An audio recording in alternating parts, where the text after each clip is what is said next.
Hello, everyone, and welcome to the High Sensitivity Gaming Podcast, and thank you for listening. If it's your first time here, we talk about video game and movie news as well as what we watched or played over the week. My name is Barry, along with my co hosts. My name is Craig. Happy Father's Day to all the fathers out there. We are recording on Father's Day, so that goes Happy out to all of Juneteenth. you. Juneteenth Yes, as well. Juneteenth as well. Yes. It's a whole bunch of stuff A lot going of on stuff. today. Yeah, holidays. Yep. My name's Craig as And- well. Happy Father's Day and happy Juneteenth to all. Big day, big day. But we got a lot of news, and we'll start talking about it. Yeah, and before we get to that, I did just want to say thank you to everybody who subscribed to the YouTube page and those who participated in our giveaway we had on Instagram. Somebody got a free digital MLB The Show 2020. Yeah, that's the one. That's the one. Yes. And 2022. 2022, yeah. So, thank you guys again. And now let's get on to the part of the show that always feels like a giveaway to us, the news. Oh, that was smooth. That was it. I don't know. smooth. I spent like a good 10 minutes on that one. That's good. I'll give you a gold star. Okay. I I'll don't ta- have any, but I have a sticker. I could give you a sticker if you want. Okay, I'll take a sticker. Barry, I could just, All right, that's fair. I could just see All the right, paper yeah. that you for, had. for every good transit. Yeah. Yeah. I'm on my side tablet over here like got a star. for my Everybody want to transition. go ahead and mark off on your high sensitivity bingo card, Smooth Intro to the News by Barry. There You you can go go. ahead and mark that one off. Anybody that hits bingo wins a $20 Steam card. Ooh. All right. Okay. I'll pay for it. Why not? Getting crazy. All right. We need an official love it. bingo card then. Yeah, we got to get an official bingo card. Yeah. To the news, I guess we'll talk first about the Final Fantasy VII 25th anniversary event. Woo-woo. And Craig, I will let you take the floor here, especially with the crowning achievement. So Good Saya. Go I feel like a non Final Fantasy fan because I forget what they call the second part of this. What was it called? Final Fantasy Rebirth. Rebirth. I'm just Rebirth. going right into the big part Just- because that's the one Yeah, that yeah, made me happy. Oh, yeah. Yeah, that's the one that people care about. Final Fantasy Rebirth, the second part of the trilogy. I could have sworn they said it was going to be more than 3 originally. Am I wrong? I thought they said it's Yeah, they did say parts. Yeah, I thought for some reason in my head I was thinking there was going to be 4, but there is I not. thought There is 5. 3. It could be coming out not this year, next year, Mhm. winter of next year, correct? Yeah, 2020. Winter of 2023. We saw some Sephiroth, some Cloud. Not a whole Cloud. lot else. Yeah, Cloud like jumps onto a ledge. I think Yeah. we saw that. Yeah. And then we saw a whole Um, bunch of like text and black about and question marks. You know what? It was kind of like a Kingdom Hearts teaser. Honestly, It is directed by Tetsuya Yeah. Nomura. This is on brand. They did come out and say in some other stuff that this one will be accessible if you have not played the first one. They've even kind of hinting like it might be kind of cool to play this one and then go back and play the first one again. I'm not going to do that. But yeah, 2023, wintertime, we will finally have it. This is years and years after the first part, but actually a lot sooner than I thought it was going to be. So Mhm. I'm super pumped about that. The other thing that kind of all the other stuff, there was a mobile port, right, of something, Final Fantasy VII Mhm. on mobile. Who cares? And they're also probably going to charge like $30 because that's what Square does. But the other big one was Final Fantasy VII. Is it 7 Crisis Core? Yeah. Can't remember if they put Yes. 7 in there. We're Yep. getting the remake of the PSP game that Barry so loves and cherishes in his heart. Looked interesting as well. I'll definitely be picking that up because I also enjoy Crisis Core. I don't know how accurate it is to the original. It seemed kind of off. Did it to you? The it doesn't seem like a complete like from the ground up remake. Yeah. Like it was in like the characters. Like of course they have to probably do some sort of remaster upgrade. It's coming up from the PSP. Right. Like and that probably ran at 240p. Yeah. Like, I remember it looking good on the PSP, but if I go back to it now, it's gonna look like crap. I'm Oh pretty yeah, for sure. Yeah. So there's something going on with the character models that I really can't seem to figure out. It seems like they went ahead and like it's almost like an AI went ahead and tried to like upgrade whatever the character models from Crisis Core was over to this. It's Crisis Core Final Fantasy VII Reunion is Yeah. what it is. Okay. So It's kind of like an AI like made these character models. It's really weird. It doesn't look completely right, but Yeah. that's what we're getting this winter. Yes. So Mhm. not only do it like if we start from Reunion, we've got Crisis Core, and then in summer we have 16, and then Right. in winter we have the next part of the Final Fantasy 7 Rebirth. It's a lot of Final Fantasy going on. Yeah. Awesome. Yeah. Finally. And Yeah. This is great. and they were hinting, yeah, because they were talking about how they're already working on 3, like the third Mhm. part. So like I love when Yeah. they announce things like that, because it gets people like us who are, have a time frame for when they're going to release the second part, but they're already talking about working on the third one. So that's nice. I think it's a nice time um, break between it too, because like this winter we got something that's going to keep us going until we get the next Final Fantasy. But definitely a win for anybody who likes Final Fantasy as just a general series. Isn't I want to say Crisis Core was what, like maybe 7 to 10 hours? Yeah, it wasn't Yeah. that long of a game. I do remember it being a little bit harder, but also I was a Mhm. child, so Right. I probably I'm better at games now than I was Are then. you sure? That was the But reason I bought a PSP, was that game. yeah, it is that game. Like, and as you said, it is just so near and dear to my heart. Mhm. It's one of the first games I ever remember crying to the ending to. Oh wow. Zach Fair is my boy. Yeah. But but I want to make it clear, it seems like they're doubling down on whatever Crisis Core had to give, because originally Crisis Core was just this add-on prequel to what Final Fantasy VII was, but it seems like, and we saw it in the remake, there are these weird hints back to Zack and Yep. how it was in the new remake.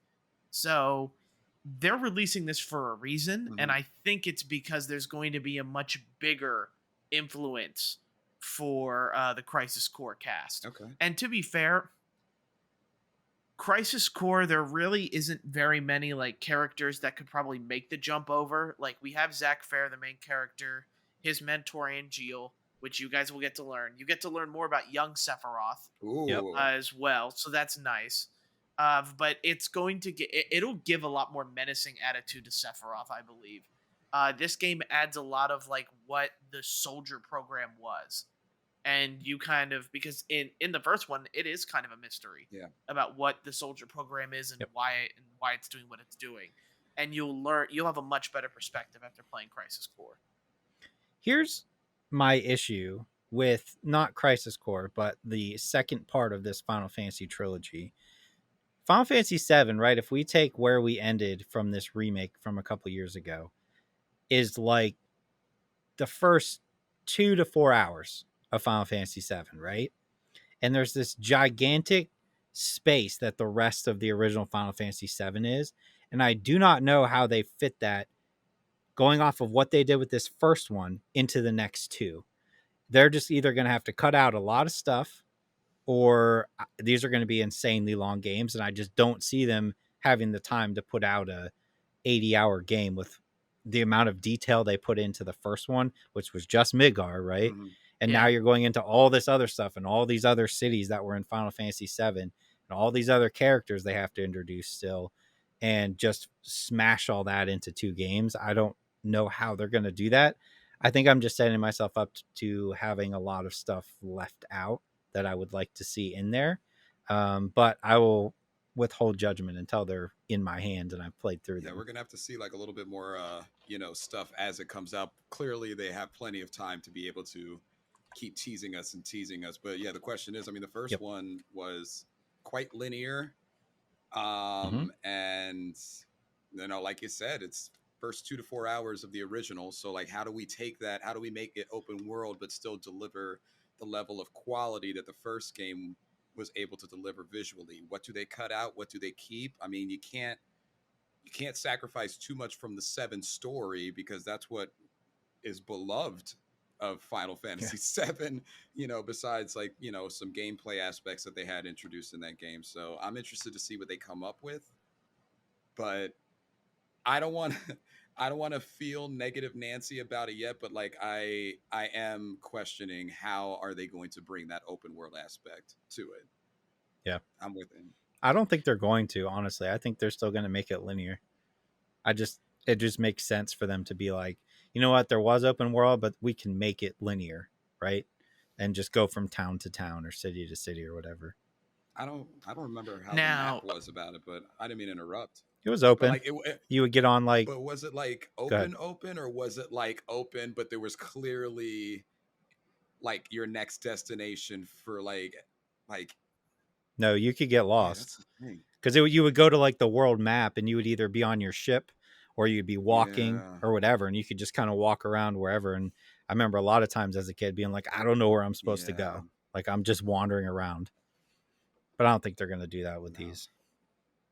so a quick hypothetical. I'm not sure if Yep. you guys noticed, but the original was called Remake. Yep. Crisis Core is Reunion. Yep. The second part is Rebirth. Oh, What do you name the third? I personally attempt to call it on Twitter and called it Rewrite. rewrite. Okay. Oof. Rewrite. Hmm. So Rebirth, huh? Without giving away too much, Rebirth makes sense with a certain character. For sure. I'm trying to think of something you could tie into an angel, specifically the one-winged angel. I don't know. That might be a good one. Reunion. You can call it Rihanna. I'm gonna have to think you can about call it. Rihanna. Like just like switch everything up. Rihanna. Yeah. I don't know. It's gonna be something. You're right. I just don't know what it is. Yeah, my thinking was like with Rewrite is the fact that like it seems like they're trying to make this story more streamlined, and I have a feeling like with how we're dealing with the past of Final Fantasy with Crisis Core, it might be rewrite as in something changes. So maybe they decide to change something about the story because they're doing something more with Crisis Core. So we have to see. Final Fantasy Redux. Redux. Reawakening. Reawakening would work. Or no Reawake. That wouldn't help. That doesn't sound as Final good. Fantasy Revengeance. Yeah, and it's the same thing as Metal Gear Solid Solid Revengeance. It's just you running around with Cloud and just slicing things up. Third person action. Yeah, I love that idea. Actually, they could just steal from Capcom and do reverse. You know. Oh God! Please don't do that, Square. Oh my God! Man. But that's it for the Final Fantasy VII 25th anniversary news. We did get a little bit more from Capcom and Square Enix as well with the announcement of Dragon Dogma 2. I wasn't the biggest fan of Dragon's Dogma. Maybe I was just a little too young when that originally came out. I know it came out, I think, early teenage years for me. Okay. But there is a group of hardcore people that love Dragon's Dogma. It spun a Netflix series, which, to be fair, don't watch it. The Netflix series is terrible. Check. Sorry, it's just the way things are. And I just want to see how the fans perceive this. If for whatever reason this is a game that like can't be ignored, then maybe sure, I'll play it. Why not? But Dragon's Dogma doesn't seem to be, or Dragon's Dogma 2 didn't really excite me, but I know it excites a lot of people. Mm-hmm. Yeah, it had a big like impact on social media with that getting announced. I think I tried, I want to say at least 4 times to get into Dragon's Dogma, and I just could not do it. So I'm sure like for some people, this is like me when they announced Final Fantasy VII being remastered. Like, oh my God, we've been asking for Dragon's Dogma 2 forever, and we're finally getting it. So good for them. Like hopefully it's what they want. I just could never get into it for whatever reason. Do you remember what made you stop? Because this one went like right over me. Like I haven't really played the first one. It's if I remember correctly, and please people don't hate me for this, I just felt like it was a generic RPG to me, right? Like I was like, I've played 20,000 of these type of RPGs, action RPGs. But maybe it's just because I didn't give it enough time. Right, like maybe if you get a couple more hours in, it may have hooked me. But like those first initial hours, which are important in an RPG, I just didn't get it. It didn't hook me. So, all right. go ahead. I was gonna say just the last bit of like news. For me and what I have is Todd Howard from Yeah. Bethesda goes ahead and says that the next couple games they're working on, which is kind of really hard to believe, to be honest, Starfield. We then have Elder Scrolls, and then he says Fallout 5 Yeah. is what's Sure. next. I want you guys to imagine this. By the time Fallout 5 comes out, I'm gonna have a kid, and it's gonna have graduated grade Yeah. school. My kid will be in middle school by the time that Fallout 5 comes out. What's the potential release date for the next Elder Scrolls? What did they say? They didn't Nothing. say it. Okay. No. And Starfield's next year, Yeah, so right? they got Starfield. Yeah, Starfield's Okay, next they got year. Starfield, and then they're gonna finish Elder Scrolls, and then they're gonna finish Fallout 5. Like this is like it's gonna be like a George R.R. Martin amount of time. I know I've used this reference, but it's because it's a perfect reference. It's like I don't know if I'm gonna be able to hold a video game controller by the time they come out with Fallout 5. Are you kidding me? Like we're gonna be those like demonstrative creatures that like future doctors say that like gamers are gonna be. We're gonna have like the elongated like trigger fingers and stuff, the weird creepy images. Like that's what we're gonna turn into by the time this game comes out. Like put it this way, by the time Fallout 5 comes out, there will probably be something that will create something in the real world that normally creates what the Fallout landscape is. Like something like there's going to be like a nuclear explosion that'll happen before we even get Fallout 5. That's how much time it's going to take, like for it even to be a thing. Like that's so much work. It's weird because it's kind of close to that already. I saw like, and it was just because I was scrolling on Facebook, but there's some guy who was able to mod Modern Warfare, I think 2, and he was playing on that like walking trackpad in VR with a gun, and it was one of the Call of Duty 2 maps. It was him playing. It was the one with the airport. I think it's called Airport, to be honest, where like it's the airport area, like the Modern Warfare 2. Yeah, that map. Okay. No, no Russian, not that. Okay. It's the multiplayer map that's based on it. Okay, I think. Just wanted to double check. But I saw someone playing that. It's just like, okay, so, and it looked pretty realistic. A part of me is just like, okay, this is what we're gonna end up doing. And by the time Fallout 5 comes out, is I'm just gonna be able to get my workout by jumping on my VR trackpad and walk and shoot and shoot people or whatever. Of course, in this climate, I probably wouldn't be releasing anything like that. But so realistically, then, if Starfield is 2023, then I'm going to be generous and say Elder Scrolls is 2025. Then, I mean, being generous, I would say Fallout would be 2030. 2030, possible, maybe longer. Like I would say that. That's a long time. We're talking about Fallout 5 being on the next gen consoles then. Well, for how long? I mean, it's been a decade, and this doesn't help the math that you just did, Craig. But how long did it take to get from Oblivion to Skyrim? Was that 3 years? I'm not sure. I don't know. I feel like they were pumping them out at that time, though. Barry's gonna look it up. I don't know. I just feel like realistically, they're gonna be putting everything they have into getting Elder Scrolls done after Starfield, which Starfield should be pretty much done at this point. Oh, by the looks of I don't mean to throw shade, but by the looks of it, they're gonna have to go back and work on it some more.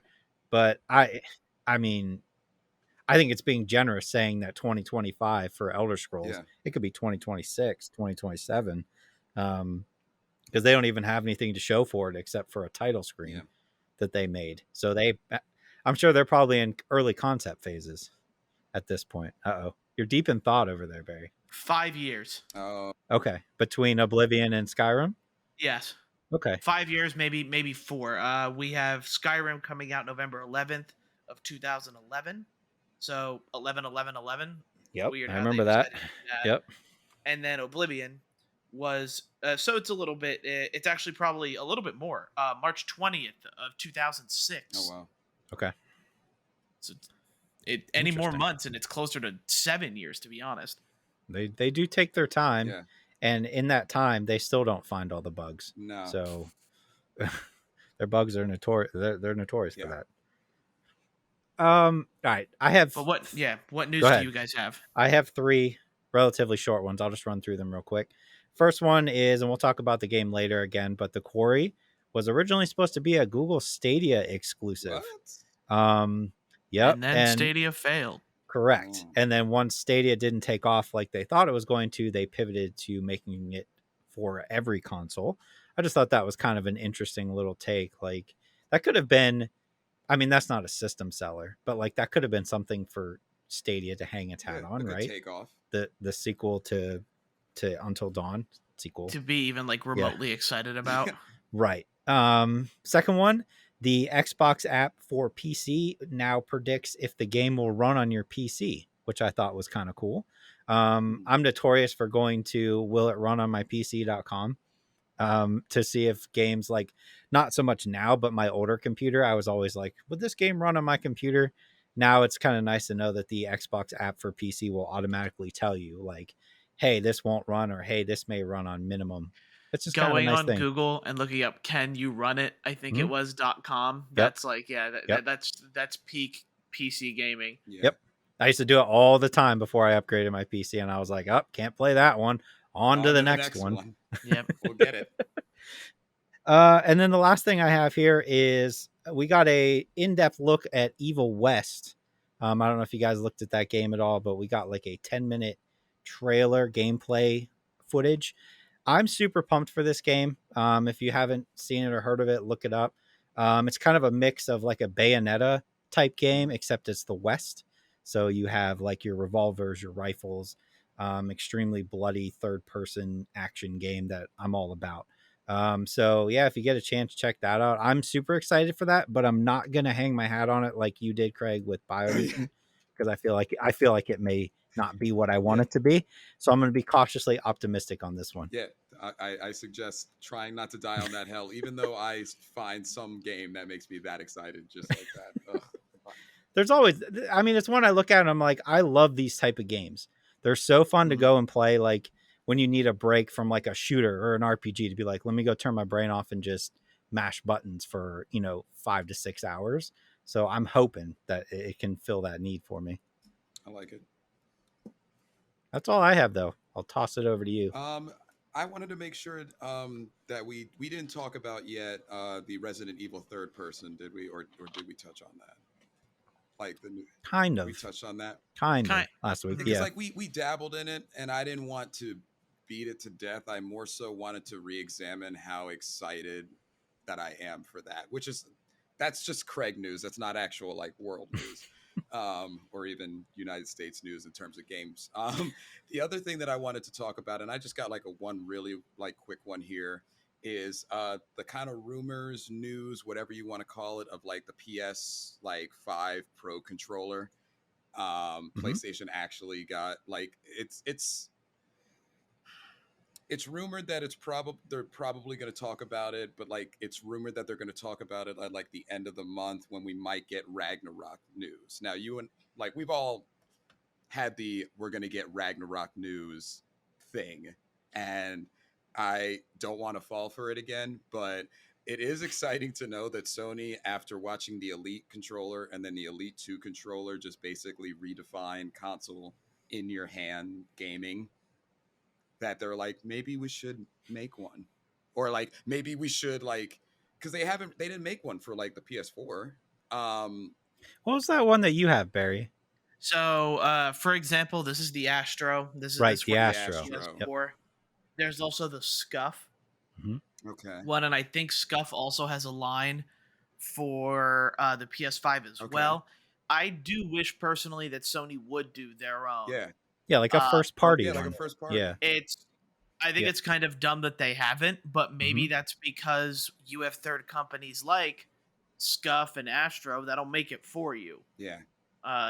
That might be the reason why. And to be fair, like, this is now my computer controller. I don't even use it for the PS4. If I want to play the PS4, I'm just using my Sunset. Is it Kingdom Hearts one? Oh. No, My Sunset. that stays not moving. That stays clean. The Kingdom Is it Hearts in a glass case? No, it is right here. No, right, okay. It's right in front. It's It's right in front of the How many Astro. controllers do you have at your desk? Oh, that's the $1 million question. I have 3. Oh my god, he's still He is still counting. counting. Is it? So like I've got a bunch. So like I have a PlayStation Classic controller over right next to me here because like Right. my desk is connected to where my TV stands. Okay. So that's Yep. probably why I get away with it. But I have that one. Okay. I then have this Mhm. PS4 controller.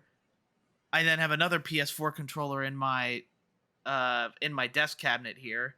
I then have my Kingdom Hearts controller I'm here. just keeping count. I have my Astro. Okay. Are we counting Joy-Con Why controllers? not? I'm just in general, how many controllers are sitting on your desk Yeah, right in now? the space of where you are. Because this is not where you, let me clarify for people at home. This is not where you normally play your video games. You're not wrong. I'm sitting, my desk where I'm sitting with my computer where we do the podcast is where I sit to play my console games as well. And I have 3 controllers. I have my Elite 2 controller, my PS5 controller, and another Xbox One controller. That's it. 3. I think I have 4. If I think Craig just wrote down I more wrote than down 4. 6. you said on my desk. Yeah, and you've just been naming them off, and we're And counting you are them. looking at your Okay. desk is what it looks like. It doesn't look like your eyes are You just held veering up at least behind you 7. or anything. Okay, because then the thing is I have a Nintendo Pro controller right here because my Oh Switch God. is right here, and I have my Okay. Joy-Cons right here, and then I've got a backup pair of Joy-Cons also in Always my have a desk. backup. So I only have 1 pair of Joy-Cons, and they're the original. oh, and you wow. know what? Sorry, I forgot. I also have the Pokeball controller Oh at my my God. desk. So I think we just make it 8. Barry, If you want me to make you feel better, Barry, we can count these guitars there we behind me. go. So there's 4, if you want to count those, and then maybe you don't feel so bad. This is only going to be for the video audience. This Wait, is Oh only my gonna- God. I don't think I have them up. Oh my gosh. Barry has a He problem. does. Oh my God, he has a problem with controllers and collector's See, like editions. I thought it was weird that like I have 3 PS5 controllers, but that's because I got the initial Okay. white one and then I Yep. got like the burgundy whatever one and then I just got the purple. I thought that was bad. But Yeah, I am gonna get the purple one. I really like that that one color's a lot. great. Did you get any? And I need a second controller anyway. Barry's bringing out, for those not watching the video, Barry just brought out a Rock Band guitar.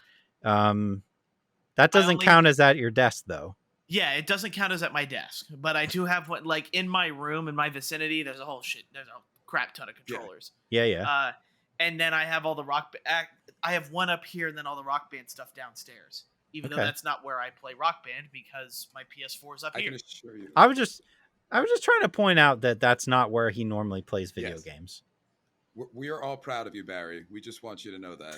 Like us here, the listeners at home, the watchers on YouTube, we're all so proud of you. I'm not proud of myself. Oh my God.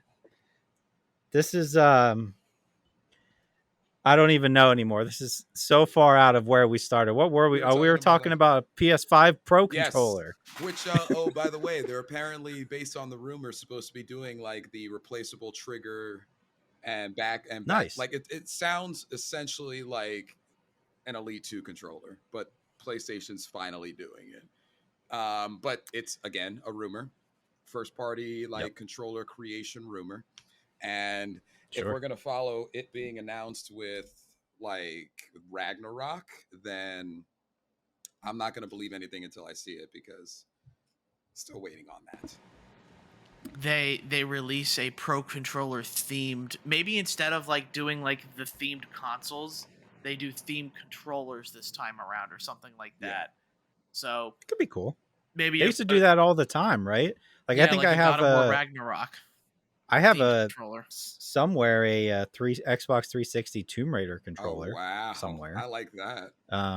Yeah, I'm all about those. I like that. There's been Gears of War ones. But yeah, There's Forza ones. I have Yeah, the Forza Forza. 5 one that one's real cool. downstairs, not at my desk. Oh, can I ask you guys an Xbox question since you mentioned something, Craig? Sure. I tried to. Hold on. Let's switch over to the tech help portion of the Oh, podcast real okay. quick. Yeah. Go ahead. Um, this probably should have been in the things I played segment, but it doesn't count really. I tried playing Gears of like, and I tried playing for like an hour or two. Should I skip the first one or like go? Because Are you talking about like the the original? original, it was hard to do. Yeah. Yeah. It didn't. No, because it's for Maria. Listen, it gives you that I know. I need. backstory. I'm usually a fan of trudging through what would be a relatively old game in comparison to now to try to get the full story. But I tried Yep. playing it and I couldn't get past that like first 30 minutes to an hour. Granted, I didn't give like myself enough time to really like sit down. I also had like errands to run and such like that. But I was like, you know what? I'm gonna figure out why this is such a beloved series. And then I was like so Yeah. deterred by I guess what would be the visuals or it was a little bit of the gameplay, but like don't. Yeah, I don't think it's like it you would definitely get the full context of the story playing through the first one. And I do think the story is what ties it all together for me. I would almost say with the first one, just put it on like the easiest of easy difficulty settings and just like blast through it. Okay. You know what I mean? Just to get the story. I think it was revolutionary at the time because of the cover system. That's why it was so big. What it did for co-op gaming as well. Yep. And then the chainsaw. The chainsaw was like blew everybody's mind at the time, how brutal and gory it was, cutting people in half with the chainsaw. And just hiding behind cover. A button to hide behind cover was like game changing at the time. Okay. I'll But it has not aged well. Yeah. Yeah, I do think though you will appreciate trudging through 1 because 2 and 3 are prime like Yes. gameplay. 2 is my favorite. Like you will probably get through those stories very easily once you just get to stomach 1. But like learning about Marcus and Dom and the fact that I still remember those names after not playing Gears of War for so long shows how like that story is and how it's built. Like it's built to be a war drama, and they actually do it really well. Did you cry at the end of 3, Barry? No. Okay. I know some people did. It's gut wrenching at the end there. I'll have to get. But what do you have for news, other Craig? Besides the PS5 Pro Controller rumor madness. Don't get Barry started. I mean, a lot of the things that I had written down were like the big things because, like, right after the showcase, like the Xbox Bethesda showcase, we did get a little bit of juice right after that earlier last week. I had the Dogma 2 thing written down too, but I had it like question mark. Like, I literally wrote down question mark. Am I gonna like this? And that kind of goes to what you were talking about, Craig, which is like the first one seemed like more of a standard RPG. I'm going to need more on that, like in terms of what they show. That's all the news like that I had written down. Okay. Because there was like the big things we touched on. Yeah, let's get into games this week because we do have a little bit of catch up to do from overall. Mine is going to be the new Mario Strikers game for Switch, Fire Emblem 3 Hopes demo, and I'm just flexing at this point. I 100% at Arceus. Pokemon Arceus is 100% complete. Look at this guy. How many hours in total did you put into that? 80. 80? Oof. 80 hours to do it. Okay. And I wanted to pull my hair out on the last 5. Okay. I had also some Mario Strikers. I finished The Quarry. All done with that. The TMNT Shredder's Revenge. I got into the beta for Disney Speedstorm. Wow.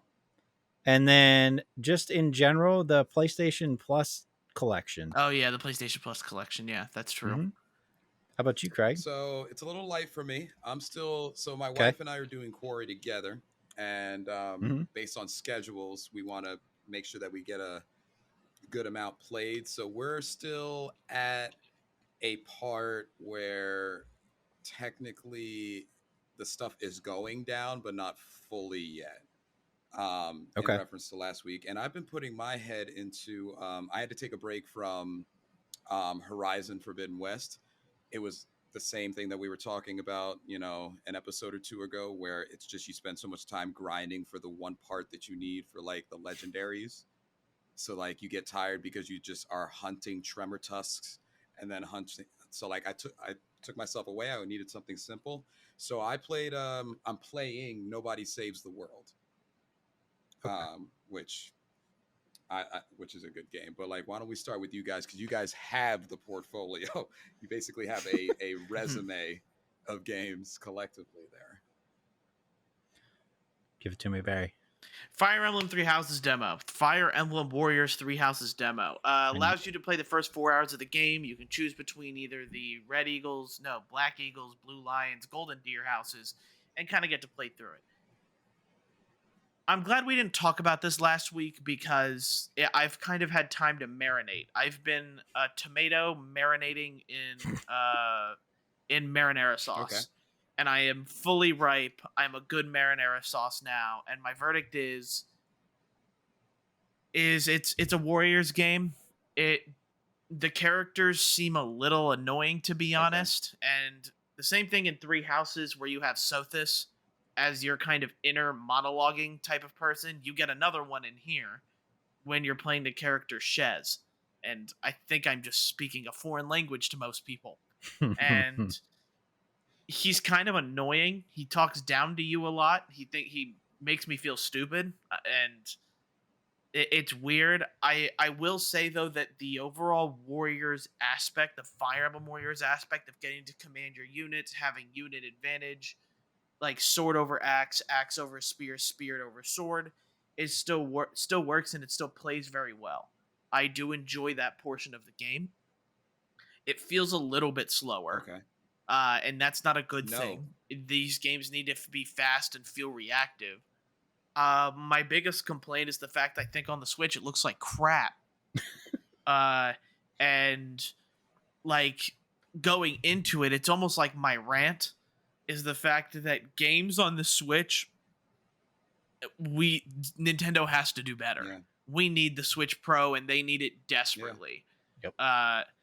I'm playing on I've been playing it on my PC monitor to be for sure. It's a good monitor. It does 1440p. It's a good gaming monitor. And the fact that I can tell that it looks like crap is just kind of like, Nintendo, I get it. You've always been behind on the times, but you're like, the age of the Switch is totally showing itself. And I think as we go longer without an upgrade, it's going to continue to get worse. Like, Nintendo tends to be able to sell you on the fact that, yeah, we have Zelda. Yeah, we got Mario. Yeah, we got Fire Emblem. Yeah, we got Bayonetta. What else do they have? At some point, Bayonetta. Yeah. We have Super Smash Bros. But that's done. Like, you don't have any more Super Smash Bros. For the foreseeable future, to be completely honest. And for me, I just wish that Fire Emblem Warriors was on a different console. I really wish I could play it on my PS4 Pro, because it would run 100 times better than what it runs on the Switch. But this is the problem of being a Nintendo fanboy and paying the Nintendo tax, is that in order to get the games that I want to play and the characters I knew and grew up with Nintendo, I have to deal with their limiting console. Yeah. That, to be honest, a part of me wishes mine would die, and I hate to say that. So that I could have an excuse to buy the OLED. I don't know if the OLED would be that much of an upgrade, to be completely honest, because mine's the launch version. This is the same one I've had since the launch of the Switch. Me too. And I just really wish the game ran better. And Switch already has issues with this, with a game that came out 2 years ago, Link's Awakening. Like, that, the Switch had trouble running that. And it just... Come on, Nintendo. Just announce it's just the a Pro. demo, Barry. It's just a demo, I get it. But like now you probably don't wanna, you're not as excited to get it. You're still gonna buy it. They probably is still gonna Yes, buy I'm it. still gonna buy it. Yes, Yeah. it's Collector's Fire edition. Emblem. But like the Yep. issue, I can't get the collector's edition because it's only available in Europe and it's also available in Japan, but I'm not going to buy it only because that it wouldn't be in the language that I need to understand it in. And plus, the one that I can order it from is Japanese and not the European one. The European one costs more than the Japanese one. wait, can you say that again? Wow. Yo, You're frustrated. Barry, the issue that Yes. you're having is why I stopped playing Hyrule Warriors, because I just couldn't stand the visuals. It's also the issue, and I'm gonna be like, I don't know how much of a like hot take this is, or if it's gonna ruffle feathers, but that's why I wasn't excited, and I haven't played the latest Monster Hunter. That is exactly why I haven't played it. I went from Nope. like PS4 Monster Hunter, and I was not excited about it just being exclusively on the Switch. And I love Monster Hunter, and I haven't played it. Like I haven't played Rise. Yeah. Like I'm with you, man. They need to can we get it? Like can we just Can we at least get to the world of 2020 where things are in HD, run at 30 or 60 frames a second? Yep. Or something like that. That's all I Yeah. want from Nintendo. I don't even care if the console doesn't move with me anymore. Yep. Give me I'll give take me a a dock. separate at this point, give me a separate console that just stays where it is. I'll use my Switch as a handheld. Yep. You know, give us the ability to be able to take that one cartridge and put it into the home console or put it into the to-go console Switch. Mm. You know, if they did that, if they just like strictly console version, this is not portable, I would buy that and then trade in my old Switch and get the Switch And get a Lite. light. And And get get a a light. light. Yeah. That I can't tell you how many times I've personally contemplated that. Yep. Because the Switch docked doesn't feel like it runs or looks any better than what it looks like on the handheld. Yeah. Like Just a larger screen. the only Yeah. just a larger screen and the comfortability to be able to play like in my bed or on the couch with a Pro Controller. Yeah. Because Yep. the Pro Controller is great. It I is. love the Pro Controller. It's one of the better controllers that you can get for this. The best controller you can get for a Nintendo console. Yep. And the fact that it hooks up to the TV is convenient, but I'm pretty sure if you look at the stats, most Switch users are to-go players. They're the ones playing in airports, playing in, on their way to class, that kind of thing, where a small portion of the fan base really wants this to be a home console. And I also think that it makes so much sense, it's ridiculous. The save data is already saved to your game cartridge. So why not be able to just plug in the new Pokemon game into the home console, play it when I get home, and if I'm on the go, play it on the old Switch. I think it makes too much complete and utter sense for them not to do it, but that's what Nintendo is. That's what they do. They won't do it. Yeah. They're 6 years behind the competition, and the only benefit to them is that oh wait, I can get a new Zelda game soon. Yep. Kind of thing. They have Mario and Zelda, and they know people will buy their console for Mario and Zelda and Pokemon. And Pokemon, yeah, they have the three most recognizable brands in all of gaming. Let's not forget their biggest cash cow, Yoshi.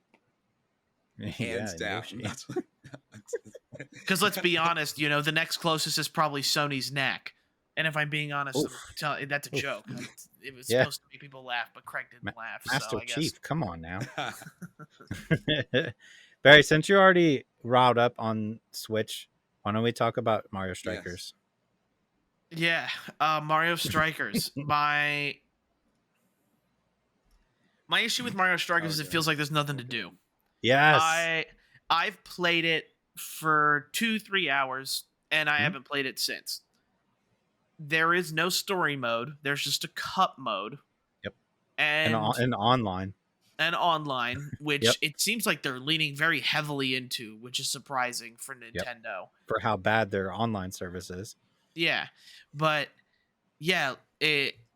because there's no story, which Mario games usually have some sort of story, whether it's like the tour in Mario Aces or golf. Yeah. Yep. And these sports games tend to have some sort of storyline where it's some third party, not Bowser villain that forces them to play soccer or something to see who, Yeah. is the champion or something like that. And they don't do it. It's Yeah. just 5 cups where one's a beginner, one they shoot good, one they pass good, one they do some stuff good, the other is like the really hard That's cup. lazy. Yeah. That's And lazy of them. if Yeah. that and that's if that doesn't motivate you, nothing in this game's going to motivate you. There is no motivation to play this game after the 2 hours it takes to play as different characters and see their cool hyper strikes. So this is the track record with Mario sports games, including Aces and the golf game, right? And now this one is they release the game and then say that there'll be updates later to the game. They've done it with all 3 of them at this point. And on top of what you said, this has one of the most mind-numbingly boring intros to teach you how to play the game. It's so long, so many parts, and it's so boring that like by the time I finished it and I was like, okay, they literally explained the 80,000 things this game does. I think I comprehend on how to play this game. The game itself is fun. I like Yeah. it. Yeah. Like it's fun and entertaining. It's a Mario Strikers game, but you get through this mind-numbing tutorial that takes a good 30 minutes to an hour Jeez. to get through. And then you go there and you're like, oh, there's literally nothing to do if I don't want to play online, which I do not with Nintendo's online, right? I have no desire to play this game online where I know everybody's going to be a million times better than me, and it's probably going to lag. On top of that, like I feel like the passing's broken, where you can just like spam pass and like you can't do anything if you're just sit there and pass. Like they can't stop you. But it's obnoxious that the game itself is well done, right? Like it's fun to play, but there's just, like you said, nothing to do. Substance. It's the same problem I had with golf, where I really, really liked it, but I stopped playing it because even though it had a story mode, it was boring. Yeah, I was gonna say the only one I disagreed with is I did think golf had a better But it beginning was to okay. it. Like Yeah. golf feels the most complete Okay. out of Aces Mhm. and Super Mario Strikers. Like I do think golf is the best product they've put out when it comes to the sports game area. Yeah. And again, like I think 6 months from now, Mario Strikers will probably be complete, right? In parentheses, complete, fully updated the way it should be at launch. And just like golf and Aces, it'll be decent, right? But like right now, there's no incentive to buy these games day one anymore. Absolutely zero, because they're never fully finished. And it's just Nintendo being like, that's close enough. Let's ship it out. People are going to buy it anyway because it's Mario. And they do. And then you sit there and you don't play it. And then, 3 months from now, I'll be like, oh, they updated it. I don't care. That's You know what I mean? Like, I'm not going to go back to it. With golf, they're like, oh, we updated, we added stuff. I was like, cool, I don't care anymore at all. And actually one of the issue is you can wait to get the game, but it's still going to cost $60 because because it has the Mario tax on it. Because it has Mario tax on it, it's never going to go on sale. Yeah, you'll be lucky if you get $10 off of it. To be honest, I mean, Pokemon was on sale this week for $30. Yeah. And do you want to know what's crazy? You know what's the craziest part about this? Mario Strikers looks good on the Switch. It does. It looks phenomenal. It literally, like, how can a first party Fire Emblem game not get the same treatment as Mario? Fire Emblem is a big franchise, and it's only getting bigger for them. 3 Houses sold better than any of the other previous games, like almost combined, other than Awakening. And Awakening is still $40. It's a full price Switch game if it's not more expensive. And I know I'm going on a rant here, but it's because I love Fire Emblem so much. And on top of that, too, I forgot to say in the news, there was a Fire Emblem leak about the next game that apparently is already done. And I can only hope that the game actually, like, Nintendo actually goes, okay, take your time. We're going to make this game look good. Because, like, just give me a pretty Fire Emblem game. Like, you gave the time of day to Mario Strikers, but not the Fire Emblem Warriors game. Because it's funny you say that. Hyrule Warriors looks fine. Well, it's funny you say that because like Fire Emblem has the substance, but it doesn't have the visual. I'm assuming we obviously haven't played the game yet, but then you have like Strikers that looks great, and then it doesn't have the but substance. has no substance. So it's like, Yep. can we? This will all be satisfying. Like we will all be satisfied when a new console comes out, because then Nintendo can do what they do. But like that's lazy to me, especially like what you were pointing out, Craig, with the last 3 sports related Mario Mhm. games to come out. Like, how do you just release something like that and just say, like, in 4 to 6 to 8 months we're just going to actually make it the way we wanted to originally make it? Like, you're challenging Yep. like the slight intelligence of the Nintendo fan. Like, we're not stupid, you know. Just delay Just it at delay that it. point. We are stupid But though. like, in a way Yeah, we are, because we because keep we'll giving still them buy money. it. Yeah, because we We'll buy it. Yep. You're right. Yep. Yeah, I mean, I think it's fairly obvious to the two of you and myself that Nintendo's never going to work with us on this podcast ever. Just so we're Yeah. clear. I don't hate you, Nintendo. I just don't understand some of your processes. And like you said, Craig, when this new console supposedly comes out, we probably still won't be happy because it'll still be behind where we want it to be. Mhm. You know, like compared to the Xbox and the PS5, it won't my be God. anywhere near that. It won't. I mean, What else did you play, Barry? We got to get Oh, away yeah, from yeah, yeah, Nintendo. we're digressing. Well, that's We're the definitely issue. digressing. Is I 100% at Arceus, and I just wanted my kudos for Oh, that. Congratulations. Me patting myself Thank on the you. back and just pretend it's your back. There you I'll go. take that. I ended up playing Sniper Elite 5. Okay. Yes. I'm not sure if we talked about that last week or 2 weeks ago or not. Sniper Elite 5, I will say, is like every Sniper Elite game. It's just the 5th one. Yep. Yeah, it's just the 5th one in the series. I do admit there is something. It's more very Hitman-y, though. Yeah, Yeah. there's something satisfying about when I pull off a long shot and I'm playing in co-op and my friends are forced to watch me shoot some guy in the nuts in slow-mo. Yep. Like, there's something satisfying about that. There's something satisfying when your friend hits it too, and you're forced to watch that happen. I shouldn't say forced, because it's like I never get tired of it. Like, I don't know what it is. My brain just goes slow-mo, yay. Yeah. Slow-mo, skull bones cracking, haha, funny kind of thing. Yep. The Sniper Elite is going to continue to be the same thing it is, and that's not necessarily a bad thing. Like, for me, for somebody who hasn't played Sniper Elite probably since trying it out on 1, Sniper Elite 5 feels pretty fresh. And that can be said about like a lot like how the Madden games or sports games are, where every year they come out and they don't feel anything new or anything groundbreaking. Where it's the same thing with Sniper Elite. If you've played all the other Sniper Elite games, you're getting the Sniper Elite Yeah. you know, and you may love or you may hate it. For me, I haven't played it in years, so the Sniper Elite 5, other than the fact that co-op can be a little bit finicky at times, I like it. Okay. It's free on Game Pass, so Yeah.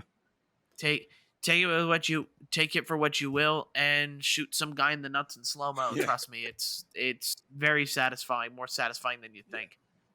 I would be curious because I think a couple weeks ago I brought up that I played it as well.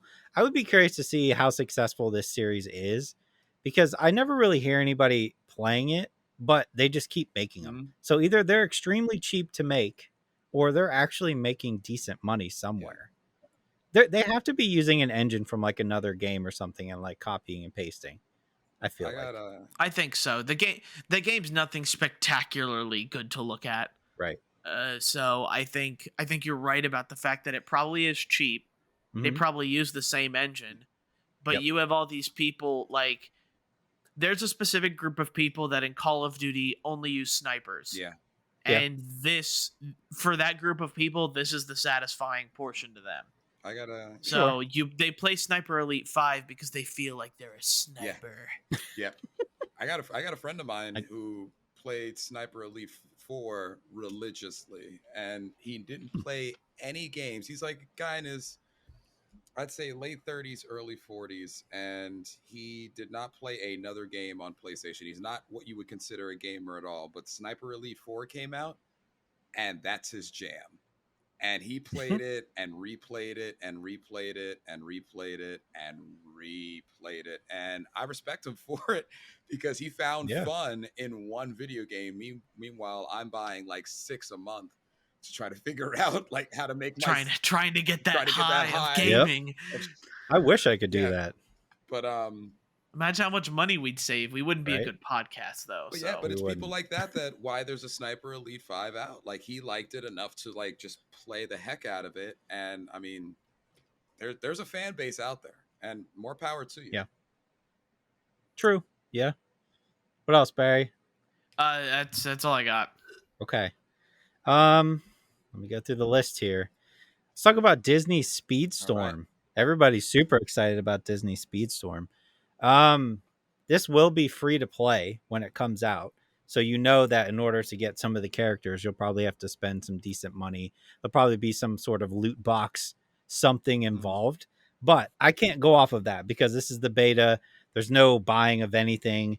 There is like a single player mode where you do unlock characters. I don't know if it's going to work the same when it comes out, but you start with Mickey. I've played with Hercules, Mulan, a bunch of different stuff. I will say I'm playing on PC, but it is going to be on consoles as well. I will say, as a Mario Kart style racer, I think it is very, very good. It feels good. It's fast, and like you have your power ups and all that kind of stuff, your power slides to get boost. It's all there, something that you would expect. What really stands out for me, and this is going to end up coming back at the end of the year when we go over this stuff, is this soundtrack is ridiculous. You can look up on like YouTube, people have put it up because a lot of people are talking about how ridiculous this soundtrack is. They have taken all these Disney songs that you know, Mickey Mouse Clubhouse, one of the songs I'm forgetting the name, from Hercules, from Pirates, Mulan, all these songs that well, and making them these super upbeat techno, extremely bass heavy songs that are so damn catchy. It's insane. It's insane. I'm just like, man, first map I played was Mickey, right? And I hear it, I'm like, is that the Mickey Mouse Clubhouse theme song? And it is, but I'm like, oh my God, this is catchy. So it's gonna end up coming back sometime at the end of the year when we go into like best music. Right. It's gonna be in there. Year, yeah. It's gonna All be right. in there. So at least like look it up, everybody. Like listen to some of them; they're ridiculous. I'm immediately interested. Yeah, So but like I think this is gonna be a decent free to play game as long as they don't kill it with the loot boxes, right? And like the money. That's what scares me because it's Disney. And they're gonna $500 for that Hercules skin, boy. Exactly. I feel like they're probably gonna try and make that Fortnite money off of this, right? And they're not gonna get that. But as an alternative to Mario Kart, as long as you don't have to put $1 million into this game, I feel like this is gonna make some traction. And I could be wrong, but I feel like this is gonna, when it comes out, people are gonna play it. So or what would be nice is if it's a free to play game, I get that, but sell it for $60 and it gives you a decent amount of like of unlockables. Like the Apex Founders Packs. Yeah. Like do that. Like I would pay $30 to get all the characters unlocked, like the original characters. Yeah. Give me that. I'm in. Yeah. So when that drops, everybody check that out. I think you'll be surprised. So the Quarry is, I don't want to spoil anything for you, Craig, since you're still going through it. Have you found out like what the baddies are in there yet or not? We've run away from one or two of them. Yes. Okay. All right. So you haven't gotten like the full story. So I just want to make sure I don't spoil anything. In the grand scheme of things, I still think Until Dawn is better. My problems with this game are, one, it takes so long to get into stuff actually happening. And I know you're at that point, like hours, right? Hours. Like the first, there's like 2 or 3 hours. There's 10 chapters. There's 10 chapters in this game. And I think the first 3 or 4 are setup. Yep. And then you get going. And once you get going, it's that typical like, oh, I got to hit up at the right time. I got to make the right decisions. Do I hide? Do I run? I got to hold my breath. Like that's the stuff I like. I think the story is decent. I'm not a huge fan of trying to figure out how to not spoil this. I'm not a huge fan of what the bad guys are in this game and why they're there. I get it. I get what they're going for. I wasn't as like into it as I was Until Dawn. Production value is pretty good. I don't know how it is. I played on Xbox. And I have had an insane amount of pop-in. Insane amount. Like every time it would switch from character to character, they would be like fuzzy and then it would snap into focus. You get a lot of that like dead eye where like they're staring off in this game, and it's like some of that like kind of takes you out of it a little bit where you're like, this should have been polished up a little bit better, I think. But the acting performances are good by everybody involved. And I didn't really get what I would consider a good ending. I had a lot of people die, which I'm okay with, right? Like that's the whole point of the game. Like you're not going to get the best ending on the first try. If you go back in and try it again, sure. And when you do beat it, they give you the option to go back in with 3 rewinds so you can kind of try and get the better ending. But overall, I think this is a solid game. Definitely not as good as Until Dawn, but better than the anthology games that they've put out recently, right? But yeah, I mean, it's definitely worth at least one playthrough. I don't know if I'll play through it again, but I had a fun 10 hours with it, I guess. I just wish you could cut out that first 2 or 3 hours because it is a big it's boring setup. And like not even with a lot of like menacing things going like behind. Like you literally are just doing like talking, walking, character building, that kind of thing. So that's a complaint I also have, by the way, but I'll be able to give you a better scoop. Yeah, we can get into that. Like once you beat it, we can dive into it if you want. TMNT Shredder's Revenge, that dropped on Game Pass, so you don't actually have to go buy it, which I'm super pumped for. This is one that like if you have a fondness for the Ninja Turtle arcade games, like you have to play this game. It's so well put together. The music is fantastic. It looks great. You can combo, which you couldn't really do in the original Ninja Turtle arcade games, and you can play with up to 6 people on your couch or online. So I think that's super cool. Just like can't recommend enough. If you have an Xbox, there's no reason not to download this as like a good party game. I don't know if you're playing by yourself, it may not be as much fun, but if you have an Xbox, you have Game Pass, 100% download this game. If you don't, I think it's like $25. So like, it's not an insane amount of money. But yeah, 100% digging that. And then, just the PlayStation Plus collection. I know Barry, you've messed around with it a little bit.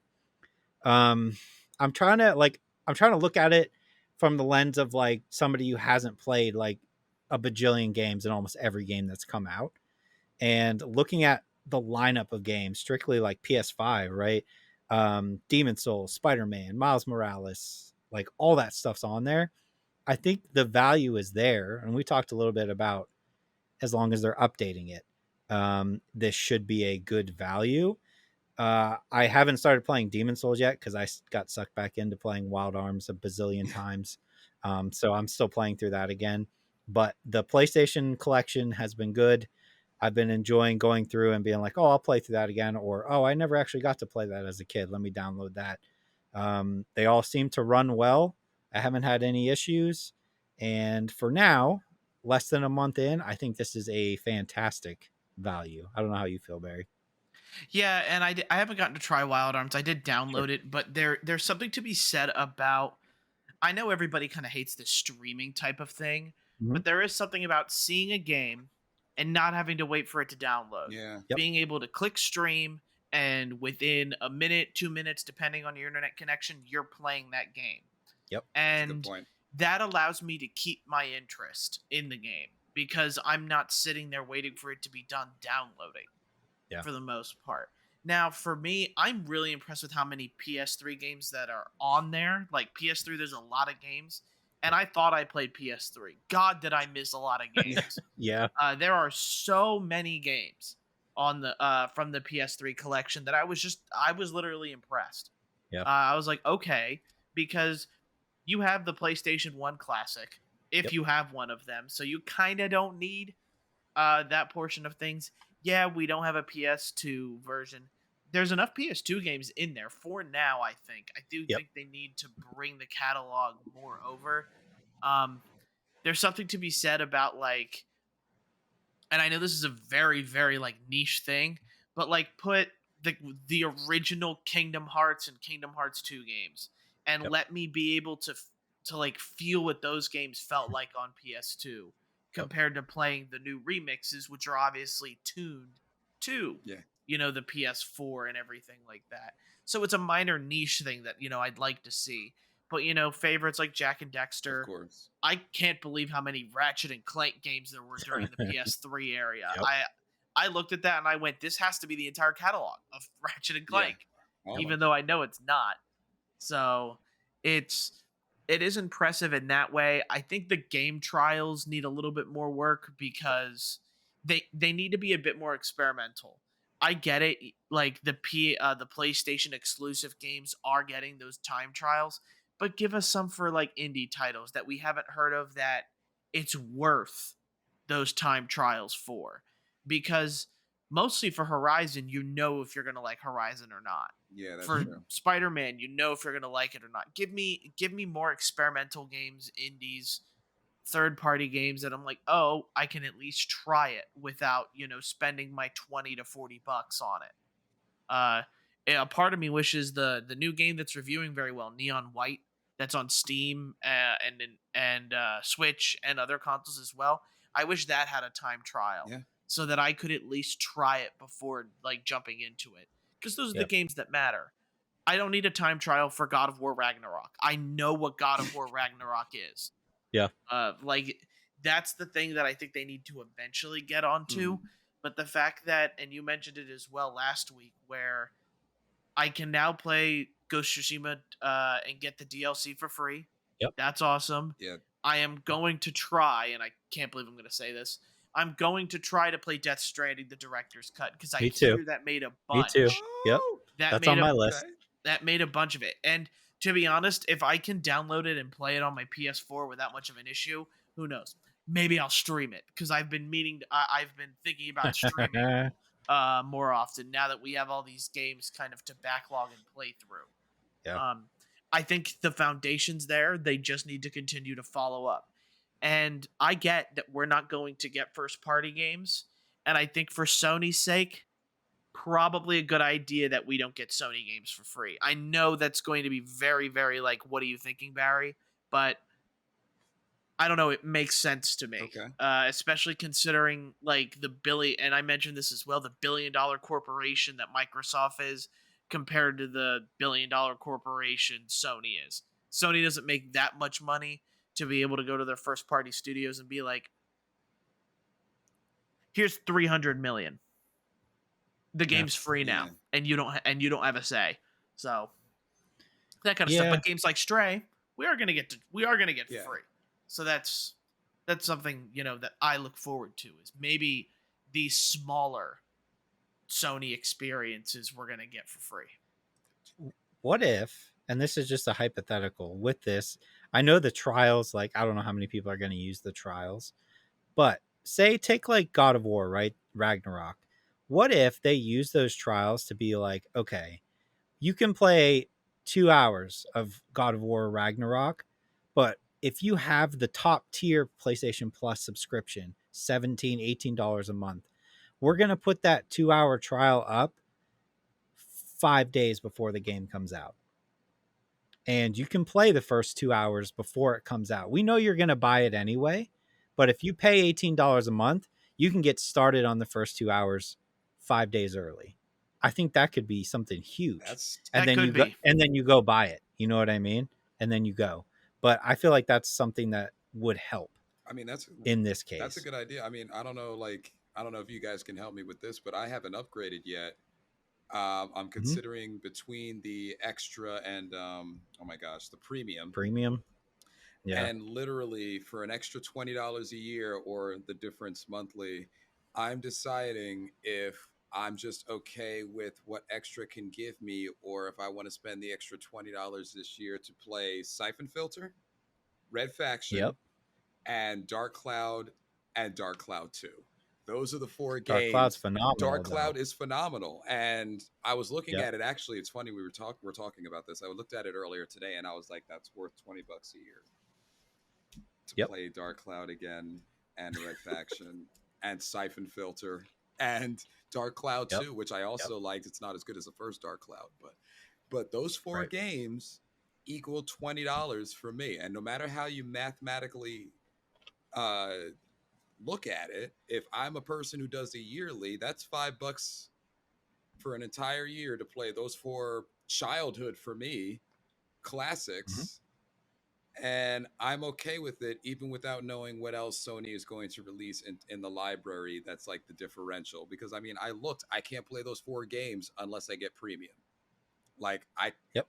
There's a lot of good stuff in the extra, but I cannot play. That's the benefit. That's the benefit. That's the benefit of a subscription service, though. Yeah.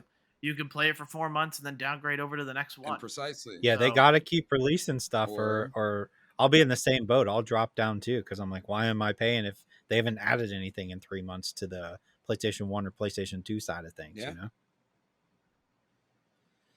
Yeah, that's all I played. I'll throw it over to you, Craig. So mine's pretty easy, just because I'm kind of doing the one and Quarry. Nobody Saves the World. It's by Drinkbox Studios, and it's basically an action RPG. Great art style. I think it came out earlier 2022, and then just recently, within the last couple of months or so, is actually on, because I'm pretty sure it came out on Steam. Long story short, very simple concept. I think I needed this. I told you guys that I needed like a simple game to kind of just get onto for a second. You wake up as this nobody, this like pale white guy, and you have to kind of figure out what your purpose is. You have to find this wizard somewhere in the world. He's disappeared. You meet a bunch of characters and such like that. But like essentially what the game is an action RPG where you somehow get the wand of the famous wizard that you're looking for, and you spend the entire game looking for this person. I'm still playing it. And because of that wand, you can change into different forms.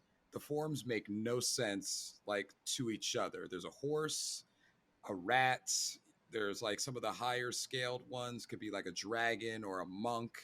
But the reason why the game is so addicting is you have your basic attack, and then you have forms you can unlock as you fulfill requirements of the form you're in. So like if you're the rat, you have to poison a certain amount of like enemies, and then you unlock another form.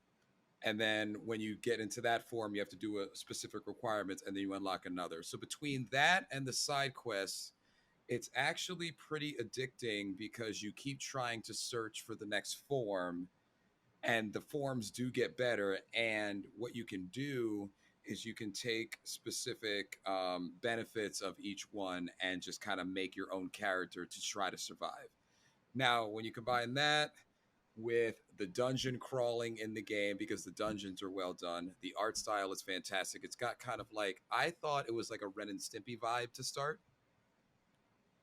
but it's not. It's got a trickle of that, but there's good humor. It's just nice and relaxing. It's just so simple. You die. It's actually a little complicated. You can die pretty frequently when you're actually in the dungeons and such like that. But between the simplicity and the dash of complexity that comes when you actually get to a hard part, it's actually a pretty good game. I recommend like you at least look up the trailer for it. When I beat it, I'll have more to say about it. Not much, but more. But it is a very good game. I noticed that it did do well in the critique aspect, at least on Steam side, and I'm not disappointed right now. I recommend it. Nobody Saves the World. I think I played like the first hour, and then something else came out and I stopped. But like I enjoyed all the different forms, or whatever, I forget what they call them in the game, but like the rat and everything else. It was cool how you can completely change how you're playing. It's a cool new idea. There's 18 forms in total, and I mean it's just The last thing I'll say about it is I'm about 10 to 12 into the game and I am not bored with it yet. Like between exploring what the map has to offer, it's not too much of a, it's probably going to take me 15 to 18 hours to complete. Perfect. Okay. Yeah. But So that's going to be it for games, just because Craig had already talked about The Quarry. We'll Yep. go ahead and get into movies this week, which for me is going to be two Netflix originals, and Spiderhead and Interceptor. okay. We then have the new episodes of Obi-Wan, Yep. the new episodes of The Boys, Yep. the first two episodes of Miss Marvel. I'm not sure if Yep. you guys are watching that one. I have been. Yep. I have not. I feel like I'm missing something.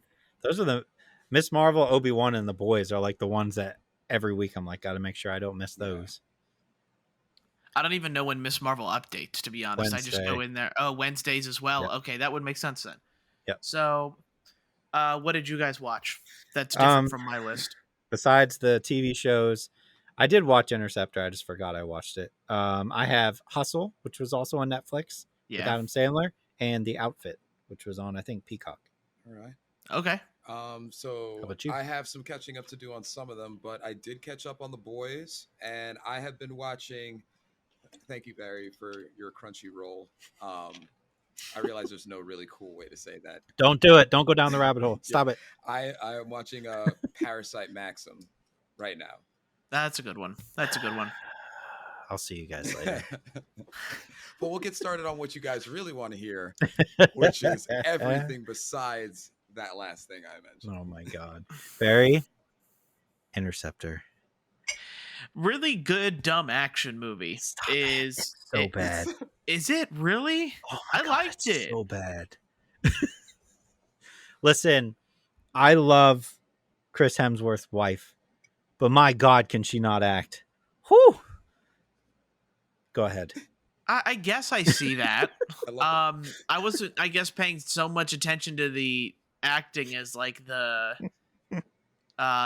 action portions of things with like her shooting. You know, I did Stabbing think a guy with a gun. Yeah, I did think the dislocating thumbs was quite convenient. Yeah. For being a goalkeeper in soccer. So I didn't mind it. I didn't think it, I just, and I guess that's why you forgot about it. And I couldn't really tell you what I really couldn't tell you what happened during the movie. All I know is I watched it and my brain went, okay, cool action movie. That's all it was. Yep. It's a mindless, kind of reminds me of like a 90s action movie where like the plot's there, but like it's so ridiculous. You're just like, okay, all right. Yeah, I guess I can roll with this. Yeah. Stabbed a guy in the eye with a gun barrel. I saw that and I went, oh, this is where this movie wants to go. Yeah. I mean, I didn't know that was his wife. Yes, that is his wife. I don't know. I guess my issue is like, now when you take the grand scheme of the final of Fast and Furious franchise and the epitome of top tier acting that is involved in those movies, and she's in there and she's not the greatest, I don't know. Maybe I hold that against her too much. Okay. But yeah, it's perfectly fine to watch on like a weekend, I think. You would not go see this movie in theaters. So it's No. Yeah, I'm glad it's on Netflix, but as a dumb action movie, you can do a lot worse, I think. So you're not wrong. I think I'm being a little too rough on it, I guess. And then I'll just add, speaking of Chris Hemsworth, Spiderhead, he's one of the lead guys in it, along with Miles Teller.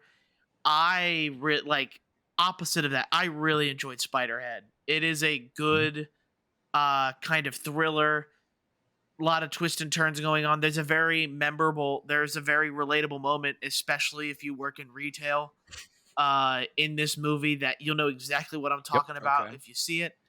Spiderhead, I think, is really good. Everybody's really charismatic. I think Miles does an excellent job. Chris Hemsworth, the other girl that Miles like has a relationship with, I also think is good. And I know she plays Lucky, or whatever the hero's name is in Deadpool 2.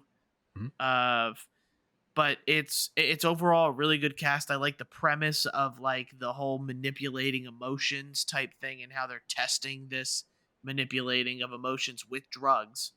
On and how felons. on felons. Yep. Because like we've seen this type of thing before with like it's like an alternative to jail. You get like you have to participate in this stuff, Mhm. which like it's really messed up, to be honest. Like the whole like controlling of emotions and testing it to see whether or not what happens to people between it. Like it's messed up in that portion of things. But I think like the whole kind of area where okay, you're kind of being slow fed, like all right, it's this. All right, you find out this portion of things, and it keeps kind of going and going. And of some of it's pretty, some of it you can probably tell where it's going to go pretty easily. But for me, I enjoyed watching the whole of this movie. All right. That's fair. Let's see. Let me get Hustle. Did you watch Hustle, Barry? I've seen it. I've been meaning to watch it, Okay. and I know I will. Hustle, Adam Sandler, also on Netflix. It is a basketball related movie that revolves heavily around the Philadelphia 76ers, which I enjoy. So just revolves around Adam Sandler. He's he's the man for the Sixers who goes out and finds new talent across the world in different countries. He really wants to be a coach, but that's what his job is finding the next big player to draft in the NBA. This is I love sports movies. So this is like top 3 basketball related sports movie of all time for me. I just really, really enjoyed it. Adam Sandler, when he does like serious movies, does them so well. And I have to give a shout out to Queen Latifah because she makes it so believable that she's married to Adam Sandler that after the movie I looked at it and I'm like, I could see that. I could see those two married, which I never Oh, would okay. thought I would say in my life. But they just work. The two of them together work so well that I was like, yeah, that's totally believable that they would be married. So yeah, definitely check that one out. That one was great. Had a ton of fun with that one, and seeing all like there's a million NBA players in this movie. Fantastic. Yeah, I did hear about that. Super cool seeing all of them, past and present. And then The Outfit, which is on, I believe it's Peacock. If it's not, I'm sorry. It might be on Paramount, but I think it's on Peacock. This is another one of those movies, Barry, that I know you enjoy this type of movie where you really can only watch it once because you have to figure out what happens. And then at the end, when you figure it out, you're like, oh, that was cool. But I don't think I can ever And then watch you it never again. watch it again. Yeah. Correct. That's one of these, but it's a very good one. Revolves around like, I want to say it's like the 20s or 30s. It's a man who owns a tailor shop. He makes suits. And he has a relationship with the gangsters of the area who have a drop box in his area, and they drop the money in there and they come pick it up. There's a whole thing involved with one of the gangsters getting shot, and they go to his house as like the safe house. There's a whole bunch of stuff that happens, but you're trying to figure out exactly who's behind everything, what's going on, who's deceiving who. It's one of those. It's like a whodunit type movie. I just think it's very, very well done, and everybody should check it out. But again, once you watch it one time, that's it, right? Like you're not going to go out and buy Yeah. You it. just need that It's just one like time. Yeah. yeah. I enjoy trying to figure it out before the end, and I did not figure it out. I probably should have, but I did not. So definitely check that one out as well. Should be on Peacock, I believe. Yeah. One last thing. Did I? I don't think I mentioned I watched The Northman. Oh, did you now? I started it. I didn't finish it. So Northman on, I think it's Paramount Plus. Yep. Or it's Peacock. It's one of the two. Northman. Now, man, of course it's been a little bit, so my mind's all over the place. This movie reminds me a lot, like it's this weird psychedelic dream movie. I want to take for example, and I know nobody else has watched this, The Green Knight. Yeah, you're the only one. Yeah, I don't know, there's something about these movies that I'm like addicted to in a way, but The Northman is this story about, Norse village, dude's father gets killed, dude comes to get revenge on the people that killed him or killed his father. So he eventually does that, and then there are all these like little twists and turns, but also these like weird psychedelic dream type sequences to where they're doing this blood ritual to where if the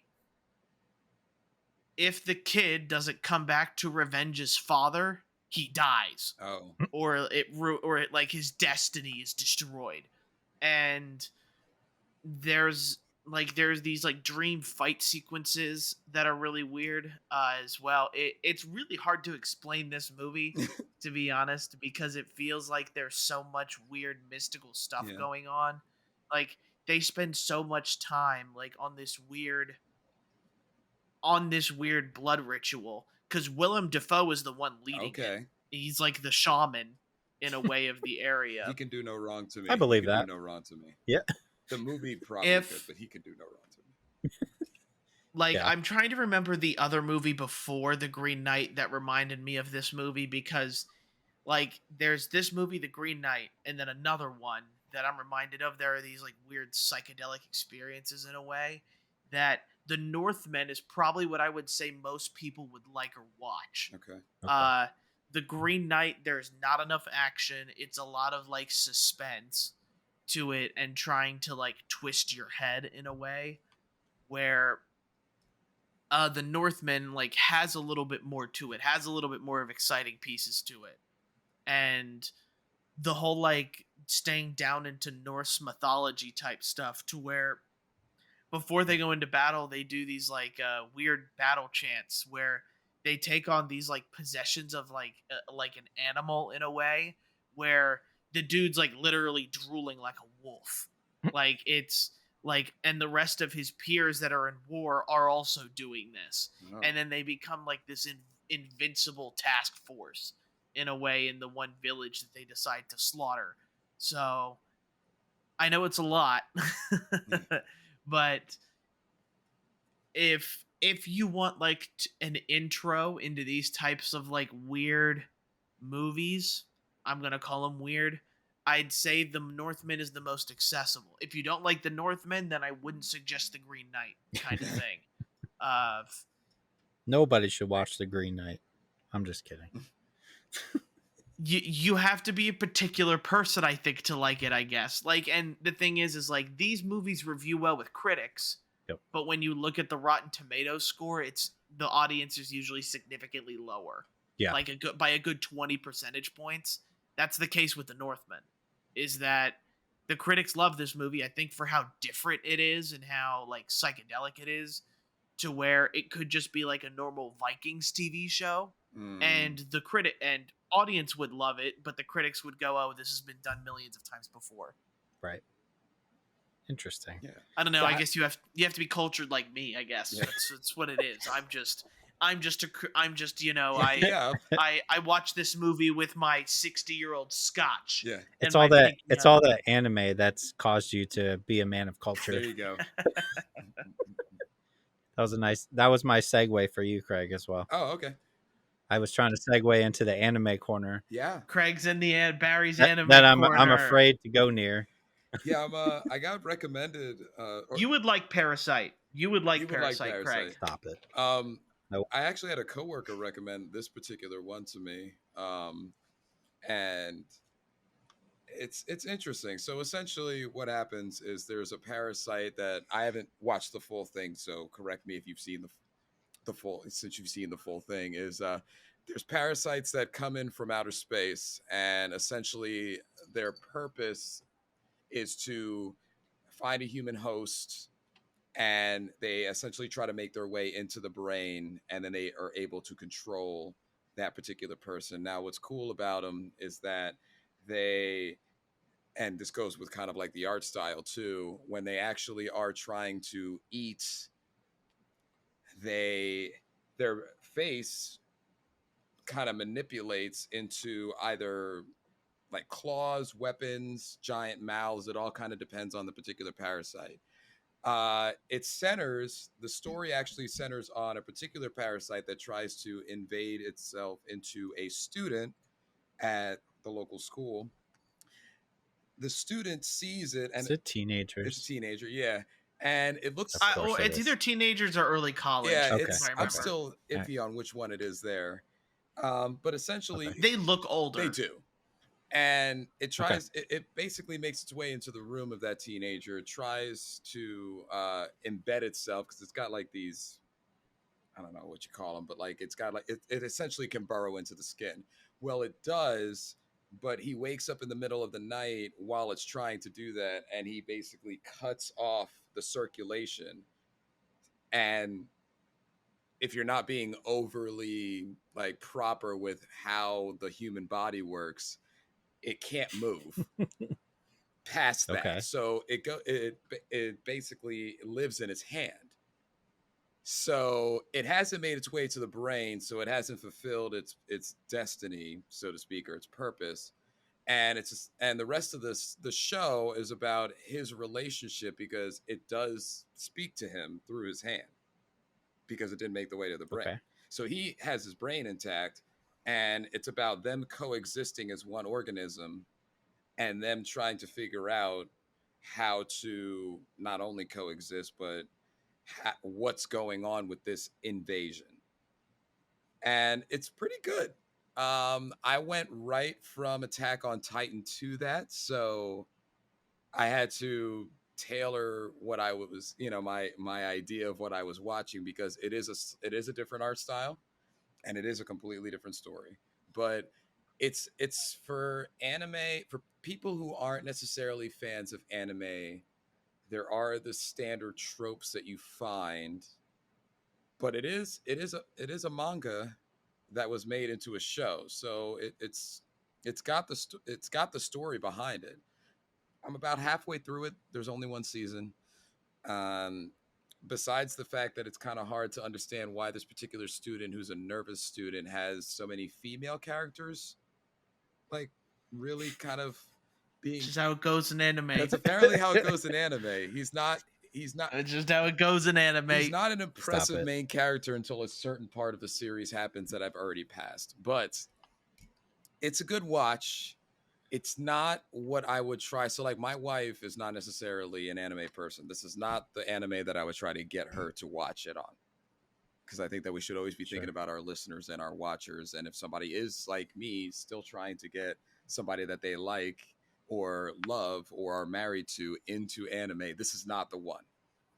But only those conditions. Only those conditions meet the criteria. Yes, if you like anime, this is a pretty good one.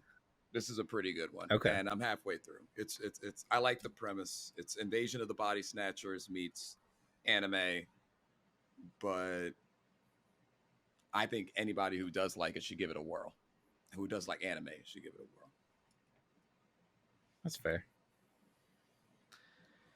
All right, so is that it? We have any other movies or anything we need to talk about here? Don't think so. I mean, we could talk about The Boys, but we could talk about it next week. I know we've had a lot to talk about. Yeah, and like, to be fair, The Boys we would talk about the following week or the following week or the following week until it ends. Yeah. I mean, we could wait till it ends. We could and also just do the do whole that thing. just because, yeah. Because we'll have Obi-Wan to talk about next week, because Obi-Wan will officially be over. There we go. Yep, we got one more episode. Yep. Yeah, so we have Obi-Wan next week. Okay, yeah, we'll leave it alone. The Boys, like, in short, you should be watching it. I'm Yep. enjoying the hell out of it. Holy crap, I think it's great. all the rest of us so are. good. Yeah. Jensen Ackles, man Yep. crush. They got a man crush on Jensen Ackles. Always have. He's a great guy, and he's doing Soldier Boy extremely well. Yeah, he's Even though he's been on screen in the first 4 episodes like 30 seconds. Yeah. A minute. Yeah. No, I've been really enjoying it, and anybody who knows The Boys is also gonna love it. I will say the first episode, be ready for the first like 20 minutes or so. Yeah. Yes.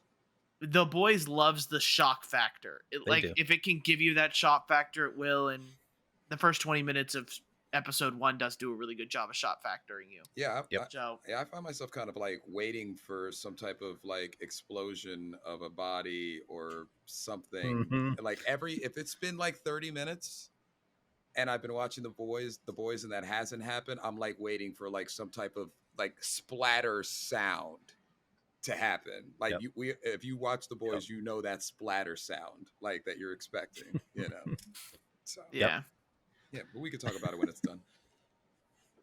Yeah, but that's going to be it for the podcast. I want to thank everybody for listening. This is a longer type episode, but we did have a lot to go through, and I had to let out my feelings about the Switch, that's for sure. And if you're interested, feel free to follow us on Facebook, Instagram, or Twitter. Yeah. We also have a Twitch page in which I did mention I would like to stream more. With my new work schedule and everything like that, I am starting to feel the need with an extra day off to stream. Yeah. So I would like to stream, whether because I have a bunch of PS4 games that I've been meaning to go through. So maybe I start with that. Please, if you do like it, please make sure to like and subscribe on YouTube or review it on your podcast listening platform of choice. We appreciate anybody that gives the reviews. It helps us get discovered by more people. And also, again, thanks to all the people that subscribed and followed the Instagram page due to the giveaway we did on MLB The Show 22. Make sure to follow and like these pages if you're looking for more giveaways. Yeah, We'll try more of them. Look out for some fresh rebrands too. Yeah. Yes, yeah, we're coming up. We're coming up with new logos. We're coming up with new stuff. Dropping it like it's hot. It's kind of as a way to it's kind of a way to celebrate the new incoming of our other Craig here, who's found himself firmly cemented in the podcast. People, I can't tell you how many people really liked our last episode. Mhm. I think all of the chemistry goes well together, and Yeah. it just works. I have a lot of fun with So- you guys. I'm honored. I don't know how long it's going to be before I stop saying I'm honored, but I'm going to keep saying it at least for a while now. I am honored to be talking to you gentlemen, and I appreciate it. Yeah, we got a good group here, so I want to keep it together. If you're interested in sending us questions or sponsorship opportunities for whatever reason, highsensitivitypodcast@gmail.com is a way to get in contact with us. We do look at that email. You're more than welcome to email us. Yep. So please feel free to do so. Other than that, thanks again for listening and sharing it with your friends and reviewing it. We'll see you guys next time. See you See ya. later. Guys.